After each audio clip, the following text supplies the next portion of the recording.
haranditse ngo mwacungujwe igiciro, nuko rero ntimukabe imbata z'abantu. Neno la Mungu linasema mmekombolewa kwa thamani, musiwe watumwa wa wanadamu. Ijambo ry'Imana ritubwira yuko turabi Imana ku mpamvu ebyiri. Neno la Mungu linatuambia kwamba sisi ni mali ya Mungu kwa sababu mbili. Turabi Imana kubera yaturemye, nanone turabi Imana kubera yaducunguye. Sisi ni mali ya Mungu kwa kuwa Mungu ndiye aliyetuumba, pia kwa kuwa Mungu ndiye aliyetukomboa. Yaba mu kuturema Imana yaduhaye agaciro gakomeye, no mu kuducungura yaduhaye agaciro gakomeye kurutaho. Mungu alitusamini katika kutuumba na zaidi katika kutukomboa. Mwirema twaremwe nyuma y'ibindi biremwa byose, ariko tugirwa abatware babyo.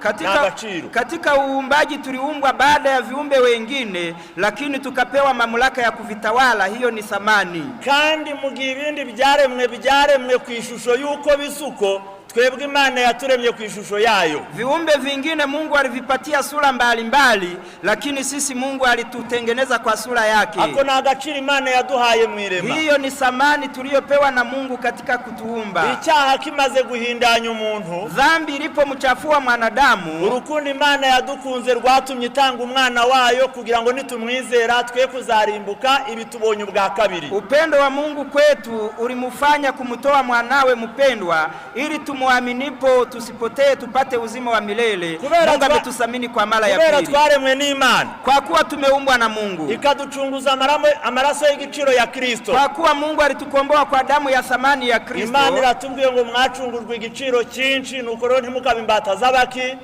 Mungu anasema mmekombolewa kwa thamani.